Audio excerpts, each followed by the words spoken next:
आपका मित्र वीरेंद्र। आप देख रहे वीपी न्यूज हरियाणा। आज गांव बंबोर में न्याय चौपाल अभियान को लेकर आज गांव बंबोर में पहुंचे विशाल वर्मा।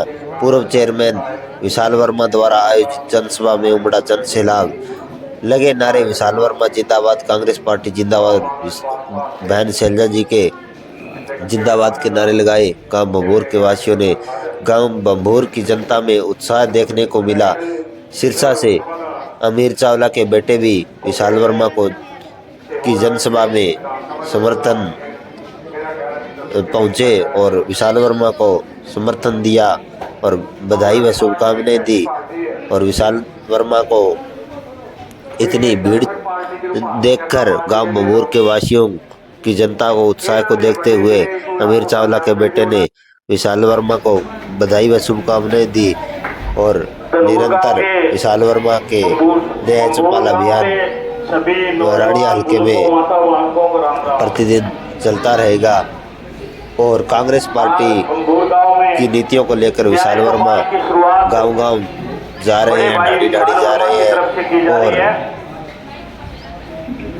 मैं आपको बता देना चाहता हूं कि ये जो न्याय चौपाल एक अभियान है जो हरियाणा प्रदेश कांग्रेस कमेटी की तरफ से चलाया गया है और जो रानिया विधानसभा क्षेत्र की जो जिम्मेवारी है वो हमारे बड़े भाई विशाल वर्मा को मिली है। इसके तहत आप लोगों से रूबरू होने का मौका मिलेगा। आप अपनी समस्याएं, अपने गांव की समस्याएं या अपने विधानसभा क्षेत्र की समस्याएं वो आप हमें बताएंगे और आपकी जो बात है वो हम ऊपर तक पहुंचाएंगे ताकि जो कांग्रेस का मैनिफेस्टो बनने जा रहा है उसमें आपकी बातें हैं वो रखी जाए। तो मैं ज्यादा विस्तार से तो भाई विशाल वर्मा जी बताएंगे आपको इस अभियान के बारे में।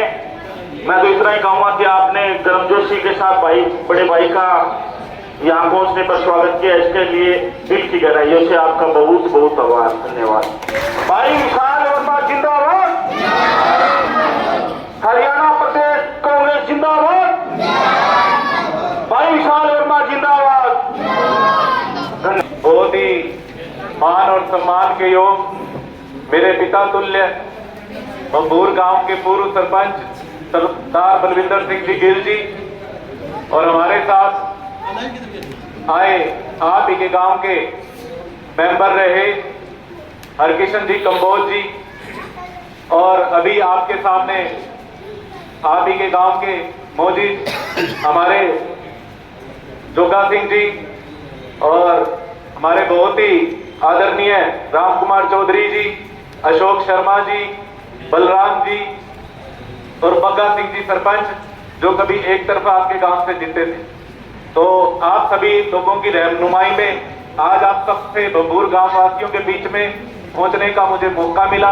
इसका मैं दिल से आभारी हूं और आभार व्यक्त करता हूं और धन्यवाद व्यक्त करता हूं सरपंच साहब का, हमारे हरकिशन जी का, कि इन्होंने हमें आपके बीच में लाने का मौका दिया और आपके समक्ष आपकी बातों का, विचारों को सुनने का मौका दिया। आज आपके बीच में बंबोर गांव में आने का मकसद हमारा, जैसा कि आप सभी को पता है, आने वाले विधानसभा चुनाव में हर पार्टी चुनावों के अंदर अपना एक घोषणा पत्र बनाती है और उस घोषणा पत्र में वो जो वादे आपसे करती है तो उसे पूरा करने का काम करती है।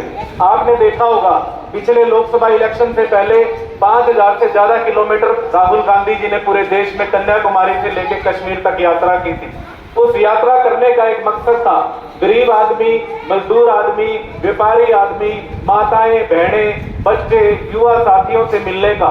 राहुल गांधी जी का एक ही कर्तव्य उनको लगा कि मैं देश में हर वर्ग के साथ जुड़ूं और उनकी मुसीबतों को पहचानूं, उनके दर्द को साझा करूं, ताकि जब हमारी सरकार हरियाणा में बने तो हम उनकी वो दुख तकलीफ दूर कर पाए। और हम पार्टी के घोषणा पत्र में वो सारी चीजें वो आप सब लोगों के सुझाव उसके अंदर डालें ताकि हम लोकसभा में जब जीत के हमारी पार्टी की सरकार बने तो हम आपकी जरूरतें पूरी कर सकें। उसी की तर्ज पे साथियों, आप सभी के बीच में हम बंबोर गांव में जितने भी ग्रामवासी बैठे हैं, सरपंच साहब हैं, बाकी तो इन्होंने हमें अवगत करा दिया, फिर भी हम आपके बीच में एक आपके सुझाव लेने और आपकी दिक्कतों को समझने आए हैं, ताकि आने वाले विधानसभा में जब आप बहुमत से हरियाणा में कांग्रेस पार्टी की सरकार बनाओगे तो आपकी जरूरतों को आपके सुझावों के अनुरूप हमारी पार्टी काम करके उन्हें पूरा करे। तो इसी के तहत हम आपके बीच में आए हैं। इसी कड़ी में हमारे क्षेत्र में कल भूपेंद्र सिंह चौधरी, भूपेंद्र सिंह जी हुड्डा, जिनकी रहनुमाई में हमने 10 वर्षों तक इस हरियाणा सरकार चलाई है, और हमारे प्रदेश अध्यक्ष उदय भान जी ने कल घोषणा करी है चंडीगढ़ से प्रेस कॉन्फ्रेंस करके कि पूरे हरियाणा में वो रथ यात्रा चलाकर हर गांव, हर मोहल्ले, हर वार्ड में जाएंगे और सभी लोगों के सुझाव साझा करेंगे। और इसी बीच भाई दीपेंद्र हुड्डा, जो बहुत सबसे ज्यादा वोटों से जीतकर हरियाणा की लोकसभा में पहुंचे हैं, दीपेंद्र हुड्डा जी ने भी एक वादा किया है हरियाणा की जनता से। सांसद ने वादा किया है कि जैसे ही 2-3 दिन में मैं पूरा रूट प्लान बनाकर आपके बीच में हर विधानसभा के अंदर जाऊंगा, जहां पर आप एक जगह एकत्रित होकर अपने सुझाव देने के लिए आ सके, ताकि आने वाले टाइम में जब आप सरकार बनाएं तो उन सुझावों के अनुरूप हमारी पार्टी आपके अनुरूप काम करे। तो इसी कड़ी में आपके बीच में हम आए हैं। अगर किसी साथी को, बाकी तो सरपंच साहब ने और सारी पूरी इनके पूर्व सरपंच ने, हरिकिशन जी ने, और सामने बलराम जी ने, दुर्गा सिंह जी ने, सभी ने, हमें हमारे युवा साथी ने, सभी ने बता दिया है कि कोई पानी की समस्या है, सड़कों की समस्या है, और इससे जो मेन उपाय है वो उसको मैनिफेस्टो में डाल के, मैनिफेस्टो कमेटी में डाल के, जिसके अधिकारिक रूप से मेंबर भी है डॉक्टर केवी सिंह जी, जो आप पहले यहाँ पे आपके साथ आपके बीच में आते रहे हैं। तो उसी कड़ी में हम आपके बीच में आए हैं। आपका कोई भी सुझाव हो आप हमारे साथ साझा कर सकते हैं। और इसी कड़ी में साथियों, मैं आपके बीच में एक बात और साझा करने आया हूं। आपके बीच में दूसरी पार्टियों के लोग भी आएंगे, चाहे वो लोकदल हो, चाहे वो भाजपा के लोग हो, लेकिन आपको एक बात समझनी पड़ेगी, हरियाणा में अब एकमात्र 2 ही पार्टियों के बीच में चुनाव होने जा रहा है। जो विधानसभा चुनाव होगा वो कांग्रेस और भाजपा के बीच में होगा, तीसरी पार्टी का कहीं कोई खाना ही नहीं है। ये आपने देख लिया है लोकसभा इलेक्शन में। लोकसभा इलेक्शन का मुख्यमंत्री का चेहरा सिर्फ मात्र 65,000 वोट लेके लोकसभा क्षेत्र से हार के आया है। जिस व्यक्ति को मुख्यमंत्री का चेहरा पार्टी ने घोषित कर रखा है अभय सिंह चौटाला को, वो मात्र 65,000 वोट लेके आप अपनी पार्टी को क्या मजबूती देगा और क्या मुख्यमंत्री बनेगा और क्या वो वार्ड बनाएंगे, क्या उम्मीदवार बनाएंगे। इसलिए आपको सजग होने की भी बारी है। जब तक आप सजग नहीं होगे, जब तक आप अपने बच्चों का भविष्य नहीं सोचोगे, जब तक आप नहीं सुधरोगे, जब तक आप सोच समझ के वोट नहीं डालोगे, तो आपका भला कौन करेगा। हमें दुख होता है, हम हमारी जमीन से जुड़े हुए हैं, हमने तो इसके लिए काम करना है, लेकिन हम 5 साल रोते हैं, दिल गलाते हैं, अपना दर्द साझा करते हैं। कभी सरपंच साहब के पास आ गए, कभी पूर्व सरपंच साहब के पास आके, कभी जिला परिषद के पास आके हम अपना दर्द अपनाते हैं, कहते हैं कि हमारी गली नहीं बनी, हमारे मोहल्ले में सीवर की समस्या है, हमारे गली में वो नहीं आता, हमारी नौकरियां नहीं लगी, हमारे बच्चों को पढ़ाई नहीं मिल रही। लेकिन 5 साल बाद जब 5 साल पूरे हो जाते हैं, जब वोट देने की बारी आती है, तो हम क्या सोचते हैं? हम सोचते हैं हमारा कौन सी जात का उम्मीदवार खड़ा है, कौन से धर्म का उम्मीदवार खड़ा है। तो इन चीजों को आपको भूलना पड़ेगा। आप अपनी जाति को देख के वोट देते हो, चाहे उसने आपका काम किया हो चाहे ना किया हो, चाहे वो आपके दुख दर्द में काम आता हो चाहे ना आता हो। आपने लोकसभा में 2014 में मंदिर के नाम पर वोट दे दिया तो मंदिर बढ़ गया, मंदिर तो बढ़ गया, आपका बच्चा नौकरी लगा के नहीं लगा, उसकी पढ़ाई अच्छी हुई के नहीं हुई, वो आपको स्वास्थ्य की सुविधाएं मिली के नहीं मिली। आपने गुजरात मॉडल पर 2014 और 2019 में वोट दिए। साथियों, गुजरात मॉडल तो बढ़ गया, गुजरात में मेट्रो चल रही है और उससे भी तगड़ी मेट्रो चल रही है, 2-2 घंटे में अहमदाबाद से मुंबई पहुंच रहे हैं, फैक्ट्रियां लग रही हैं, कारखाने लग रहे हैं। लेकिन आपके रानिया में क्या हुआ? आज तक जिस पार्टी ने आज रानिया में 2009 से लेकर अब तक 3 विधायक बने हैं, जो किसी न किसी तरह चौटाला फैमिली से बिलोंग करते हैं, वो आपके बीच में आकर क्षेत्रवाद के नाम पर, जात के नाम पर वोट एकत्रित करते हैं कि मुख्यमंत्री बनेंगे, आपका राज आएगा। लेकिन जब आप उनका विधायक चुनकर भेजते हो तो आपको आपका दुख दर्द बांटने तक नहीं आते। आपका अपने भविष्य को, अपने बच्चों को देखकर आपको वोट करना है। यही चीज समझाने के लिए आज आपके बीच में आया हूँ। आने वाले साथियों, बड़ा कीमती वोट है। हम अगर 5 किलो अनाज के लिए, 5 किलो राशन के बैग के लिए हम वोट देंगे, लाखों रुपए का वोट हम 5 किलो वोट के लिए हम अपना व्यक्त करेंगे, और किसी ऐसी कट्टू पार्टी लोग दल को वोट देंगे तो हमारा भला कौन करेगा?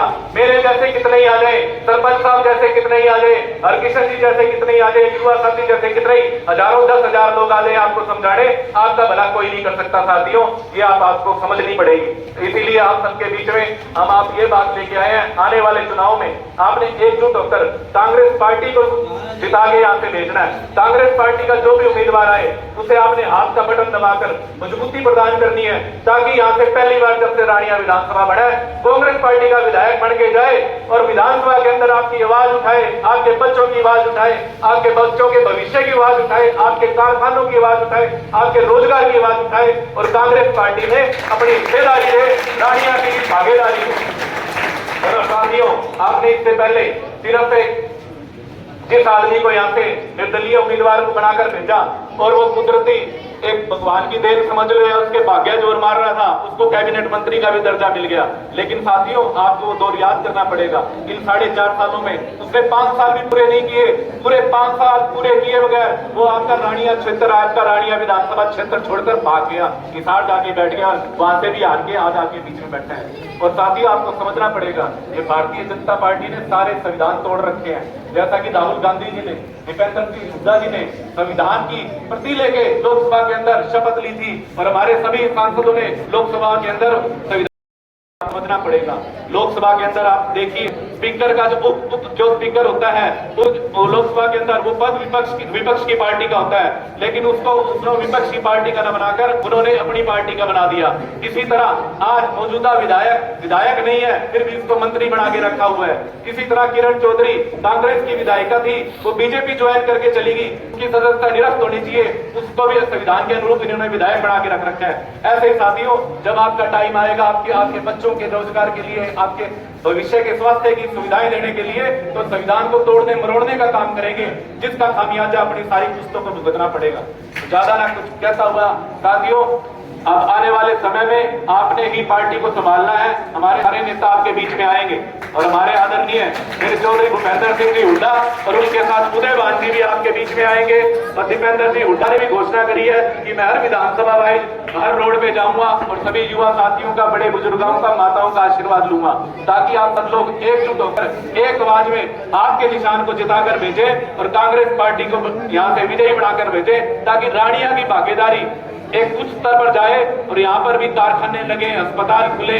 हमारे क्षेत्र में पानी की कितनी समस्या है, हम तो मजबूरी में इतना ट्यूबवेल का पानी पीना पड़ रहा है। ये 4.5 साल में कैबिनेट मंत्री होके आपको जल घर का नहर का पानी नहीं पिला सका, ये आदमी और भविष्य में क्या करने वाला है ये आप खुद जानते हो। इसने रानिया की जनता को काले पीली और कैंसर की बीमारी के अंदर धकेल दिया है। जनता त्रस्त है साथियों, अब ये मौका पड़ा है, आपको ज्यादा से ज्यादा संख्या में कांग्रेस पार्टी को मजबूत करना है, इसी मजबूती को बनाए रखना है। और आपको मैं धन्यवाद भी देना चाहूंगा, हमारी कैंडिडेट उम्मीदवार बहन कुमारी शैलजा को आपने यहाँ से कई हजारों वोटों से जिताकर भेजा, इसका मैं धन्यवाद भी आपके बीच में करने आया हूँ। आप सबका बहुत बहुत धन्यवाद। जय हिंद, जय भारत। हमारे बीच छोटे भाई करण चावला जी आए हैं, पूर्व चेयरमैन अमीर चावला जी के पुत्र हैं। साथ ही में विशाल जी जो दिन रात लगे हुए हैं इस विधानसभा क्षेत्र में, हर उस इंसान की, हर उस जवान की, हर उस बुजुर्ग की आवाज को उठाने के लिए जो पिछले 5 सालों से दबी हुई थी, कहीं ना कहीं छिपी हुई थी। अगर एक हल्के का एमएलए उस स्टेट का कैबिनेट मिनिस्टर हो तो मुझे नहीं लगता कोई भी ऐसी चीज अगर वो मंत्री चाहे और अपने हल्के को दे ना सके। अगर आज हमारे इस हल्के के मंत्री इस रानिया क्षेत्र को कुछ देना चाहते तो क्या आप सबको लगता है कि वो पूरी ना हो पाती? बताइए, लगता है आपको? कैबिनेट मिनिस्ट्री एक बहुत बड़ी लेवल की मिनिस्ट्री है। अपने हल्के का विकास करने के लिए सिर्फ एमएलए को तो कई प्रयास करने पड़ सकते हैं, लेकिन मंत्री जो मर्जी, जो दस्तखत किसके होते हैं? मंत्री के होते हैं। तो अगर मंत्री चाहे तो कुछ भी कर सकता है, कुछ भी दे सकता है। मैं खास करके आप सबको बात बताऊं, पिछले 5 सालों में हरियाणा में ऐसा कोई भी वर्ग नहीं रहा ऐसी कोई भी जाति नहीं रही, ऐसा कोई भी सरकारी डिपार्टमेंट नहीं रहा जिसने इन 5 सालों में धरने ना दिए हों। आप सबके कचहरी कहाँ पड़ते हैं? जाते रहते हैं कचहरी में। आप कचहरी में जाएंगे तो वहां देखेंगे आसपास कहीं ना कोई धरना लगा हुआ होता है। पिछले 5 सालों से हमारी हम सिरसा की तहसील देखते हैं तो तहसील के आगे जो गेट है पिछले 5 सालों से वो जगह खाली नहीं हुई है और ना ही इन लोगों ने उसको खाली करवाने की कोशिश करी। अगर कोई उत्पीड़न होके कोई वर्ग परेशान होकर धरने पर बैठता है तो सबसे पहला फर्ज सरकार का बनता है, उनका दायित्व बनता है भी जाओ जाकर उनकी बात सुनो। पूरी होनी ना होनी वो बात की बात है, कम से कम वो सुनने को तो आ सकते हैं। लेकिन इस सरकार को मैं गूंगी और बहरी सरकार का नाम देना चाहूंगा। इन्होंने किसानों से लेके सरकारी अफसरों तक, मजदूरों तक किसी की भी आवाज को नहीं सुना, उसको दबाने का काम। लेकिन अब समय आ गया है, अगर इन्होंने हमें इतनी चोटें मारी है, हमें सिर्फ एक चोट मारने की जरूरत है। वो कहते ने ना भी जोर सी मारियो ते एडा अंदर जावे ते थले दब भी जावे। हुण वो समय आ गया भी आपा अपना हथौड़ा ऐ ठोक के मारना है। आने वाले 2-2.5 महीनों च इलेक्शन ने, मैं तुहाडे सारिਆਂ ਤੋਂ उम्मीद करांगा भी तुसीं ਵੱਧ चढ़ के पहला ਤਾਂ वोट पाण आओगे ਤੇ ਦੂਜਾ ਉਹ ਬੰਦੇ ਨੂੰ ਪਾਣ आओगे जो ਤੁਹਾਨੂੰ प्रेजेंट कर सकता है उस उच्ची पार्लियामेंट, उस उच्ची विधान सभा के अंदर जो ਤੁਹਾਡੇ सारिਆਂ की आवाज उठा सकता है, जो ਤੁਹਾਨੂੰ सारिਆਂ ਨੂੰ ਨਾਲ ਲੈ के चल सकता है। दोस्तों तुसीं सारे इस चीज तो वाकिफ होंगे 2014 तक साडा हरियाणा पूरे हिंदुस्तान के अंदर ਤੁਹਾਨੂੰ हैरान होगी सुन के, पूरे हरियाणा के अंदर साडा, पूरे देश के अंदर साडा हरियाणा रोजगार च नंबर 1 सीगा, प्रति व्यक्ति आय के अंदर नंबर 1 सीगा, मोस्ट सब तो ज्यादा क्राइम वाली स्टेट के अंदर आखिरी च सीगा। लेकिन जिवें जिवें आपां 2014 तो चलते चलते 24 तक आ गए, किथे आपां नूं प्रगति वल वधना चाहिदा सी पर अपनी हरियाणा की होगी दुर्गति। हरियाणा का की हरियाणा वासियों की होगी दुर्गति। अज 2024 के अंदर तुसीं जान के और भी हैरान होंगे, हिंदुस्तान के अंदर सब तो बेरोजगारी अगर रही है तो अपने हरियाणा के अंदर रही है। प्रति व्यक्ति आए जो नंबर 1 हुंदा सीगा वो पूरे हिंदुस्तान से सब तो आखिरी चला गया। क्राइम की गल अगर मैं करा, ਇਹੋ ਜਿਹੀ ਸਟੇਟ ਦੇ ਅੰਦਰ ਜਿੱਥੇ ਵੱਡੀ ਵੱਡੀ ਪਾਰਟੀਆਂ ਦੇ ਪ੍ਰਦੇਸ਼ਾਧਿਕਸ਼ ਨੂੰ ਸਰੇਆਮ ਗੋਲੀਆਂ ਮਾਰ ਦਿੱਤੀ ਜਾਂਦੀ ਹੈ, ਉਹ ਸਟੇਟ ਸੇਫ ਨਹੀਂ ਹੈ। ਨਵੇਂ ਸਿੰਘ ਰਾਠੀ ਜੀ ਨੂੰ ਸਰੇਆਮ ਗੋਲੀਆਂ ਮਾਰ ਦਿੱਤੀਆਂ, ਕੱਲ ਜੇਜੇਪੀ ਦੇ ਇੱਕ ਬਹੁਤ ਵੱਡੇ ਲੀਡਰ ਸੀ ਹੰਸੀ, ਉਹਨਾਂ ਨੂੰ ਗੋਲੀਆਂ ਮਾਰ ਦਿੱਤੀਆਂ। ਕਦੇ ਕਿਸੇ ਦੇ ਘਰ ਦੇ ਅੱਗੇ ਜਾ ਕੇ ਫਾਇਰਿੰਗ ਹੋ ਰਹੀ ਹੈ, ਕਦੇ ਕਿਸੇ ਨੂੰ ਧਮਕੀ ਆ ਰਹੀ ਹੈ। ਇਸ ਕਰਕੇ ਜੋ ਇੰਡੈਕਸ ਆਇਆ ਹੈ ਉਹਦੇ ਅੰਦਰ ਹਰਿਆਣਾ ਨੂੰ ਸਭ ਤੋਂ ਮੋਸਟ ਕ੍ਰਾਈਮ ਵਾਲੀ ਸਟੇਟ ਦੇ ਅੰਦਰ ਦਰਜਾ ਦਿੱਤਾ ਗਿਆ ਹੈ। ਇਹ ਸਾਡੇ ਸਾਰਿਆਂ ਲਈ ਬੇਸ਼ਰਮੀ ਦੀ ਗੱਲ ਹੈ ਵੀ ਅਸੀਂ ਉਹ ਜਿਹੇ ਬੰਦਿਆਂ ਨੂੰ ਉੱਪਰ ਬਿਠਾ ਰੱਖਿਆ ਹੈ ਜਿਨ੍ਹਾਂ ਨੇ ਸਾਡੀ ਰਖਵਾਲੀ ਤਾਂ ਕੀ ਕਰਨੀ ਸੀ, ਸਾਨੂੰ ਹੋਰ ਤੰਗ ਕਰਤਾ, ਸਾਡੀ ਜਾਨ ਨੂੰ ਵੀ ਪੈ ਗਏ। ਤੁਹਾਨੂੰ ਸਾਰਿਆਂ ਨੂੰ ਧਿਆਨ ਹੋਵੇ ਜਦੋਂ ਨੂੰਹ ਦੇ ਅੰਦਰ ਦੰਗੇ ਹੋਏ ਸੀ ਪਿਛਲੇ ਸਾਲ ਤੇ ਖੱਟਰ ਸਾਹਿਬ ਨੇ ਬੋਲਿਆ ਸੀਗਾ ਵੀ ਅਸੀਂ ਹਰ ਇੱਕ ਬੰਦੇ ਨੂੰ ਸਿਕਿਉਰਿਟੀ ਤੇ ਉਹਨਾਂ ਦੀ ਜਾਨ ਦੀ ਅਸੀਂ ਨਹੀਂ ਦੇ ਸਕਦੇ। ਹਰ ਬੰਦੇ ਨੂੰ ਆਪ ਦਾ ਧਿਆਨ ਰੱਖਣਾ ਪਏਗਾ। ਕੀ ਇਸ पद से बैठा बंदा आप बोलता जायज लगता है भी तुहाडी जान की जिम्मेवारी नहीं कि मेरी? अगर सानू आप की जान की जिम्मेवारी आप ही रखनी है तो तुहानू असीं ऊपर क्यों बिठाया, एडी पुलिस क्यों लाई है, असीं टैक्स क्यों देने हैं, असीं क्यों खर्चा करते हैं चीज़ों का? पल यात्रा अभियान है जो विशाल वर्मा द्वारा करे गया, जनसभा करे गया है, तो किशोर बताना महसूस हो रहा है? अच्छा महसूस हो रहा है भाई। तो आगे क्या लग रहा है टिकट को लेकर? काफी दावेदार है जो दौड़ में है टिकट की। आएगी भाई, कांग्रेस आएगी, कांग्रेस आएगी। विशाल वर्मा जी आएंगे, जरूर आएंगे। कोई और भी है कांग्रेस के तो दावेदार बहुत है टिकट के लिए? और का तो पता नहीं भाई, विशाल वर्मा तो जरूर आएगा। जो कांग्रेस के काफी दावेदार है टिकट के लिए, अपने पे दौड़ लगा रहे हैं, तो कौन सा प्रत्याशी को टिकट मिल सकती है? विशाल वर्मा। विशाल वर्मा को और क्यों नहीं? विनीत कंबोज, संदीप नेहरा है, और भी है। नहीं, विशाल वर्मा मौके के सही है जी, बोल है मौके के सही है जी। सही है, काम करवाएंगे। अगर इनको टिकट मिलती है जीत जाएंगे। हाँ मिलती है। ये अलग है, किसी पार्टी वाला नेता जीत सकता है। विशाल वर्मा विशाल वर्मा। हाँ। और कौन जीता है? ना कौन जीतता है? क्यों और हम क्या दिक्कत है और आगे दिक्कत तो क्या है वोट में भी नहीं पाऊँ दे रहे हो और है बना टिकट तो बस जानकारी भी मैंने मिक्स कर टिकट टिकट मिले विशाल वर्मा ने साल भर और कितनी